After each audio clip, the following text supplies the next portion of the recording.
Gusto mo bang kumita na malaki kahit na maliit lang ang puhunan mo? Kung oo, ito subukan mo na kasi napakadali lang gawin. Okay, una, magsalang tayo ng frying pan sa kalan, pero huwag mo munang sisindihan ha. Lagay ka ng 1.5 kutsara ng all-purpose flour, tapos 1/3 cup ng condensed milk, 1/3 cup ng evaporated milk. Yan, pagka nalagay mo na, pwede mo na siya haluin. Intayin mong ano ha. Oo, wag mo muna sisindihan yung kalan hanggang sa malusaw lahat ng dry ingredients. Pag nalusaw na, kung sa tingin mo lusaw na, tsaka mo sindihan yung kalan. Tapos, diretso ka lang sa paghalo. Lulutuin mo siya hanggang sa lumapot ng bahagya. Yung listahan ng recipe tsaka costing nasa dulo ng video, pwede mo siyang i-forward kung naiinip ka na. Oo. Okay. Pagka ganyan na yung texture niya, kung sa tingin mo medyo malapot-lapot na, ayan, tansyahan lang naman luto nito. Oo. Ayan, pwede mo nilagay yung cheese. Yung dami ng cheese, depende sa'yo kung gaano karami ang ilalagay mo. Ayan, ang ginamit ko sa recipe na to, quick melt. Pero kung ang gagamitin mong cheese hindi quick melt, ang gawin mo na lang, hiwain mo siya ng maliliit, tsaka mo siya ihalo dito sa mixture natin. Pero sa paglagay ng cheese, optional lang naman. Pag nilagay mo yung cheese, patayin mo pala yung apoy ha. O para kasi kapag ginawa mo kasi, nilagay mo yung cheese, tapos hindi pa lusaw cheese, tapos nakasindi yung kalan. Ang mangyayari niyan, sobrang lapot na ng texture, tapos yung cheese hindi pa lusaw. Kaya kailangan, patayin mo muna. Pagka sa tingin mo na lusaw-lusaw mo na yung cheese, tsaka mo sindihan ulit yung kalan, tapos diretso lang ulit sa paghalo. Ganun lang. Ayan, sinisira na ng anak ko yung cellphone dito sa tabi ko. Oo, mamaya, wala na, ngaw tayo dito. Okay, pagka ganyan na yung itsura niya, pag ganyan na siya kalapot, yung as in medyo hirap na siya haluin, tabi mo na pansamantala, ready na yan. Oo, punta tayo sa pangalawang gagawin natin. Maglagay ka ng 1 cup na harina sa isang lalagyan, tapos lagay ka ng 1 kutsara ng baking powder, pangpaalsa yan.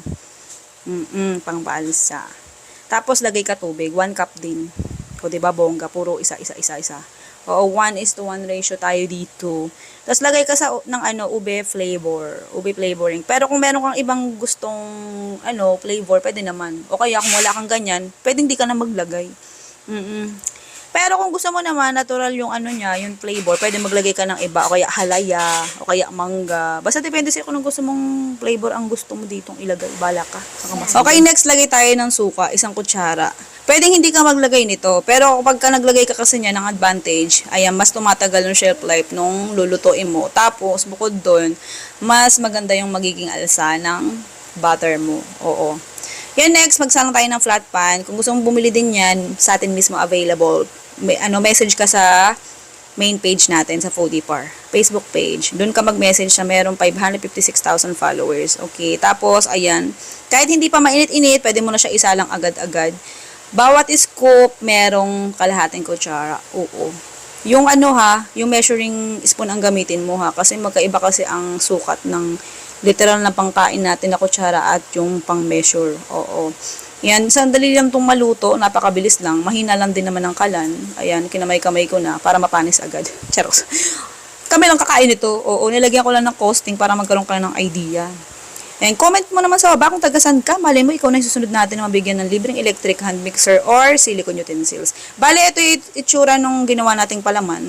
Mas lalapot pa yung pag lumamig. Sa paglagay ng palaman or yema, o diba, yema na may cheese, sarap niyan. Walang mani. Pero lasang yema, bongga. Sarap, oo. Sa paglagay ng palaman ha, depende sa iyo kung gaano karami ha. Oo. Bali, hindi na ako naglagay ng asukal doon sa mixture kasi, matamis na yung palaman para di ka na maumay. Pero kung gusto mong maglagay, choice mo naman.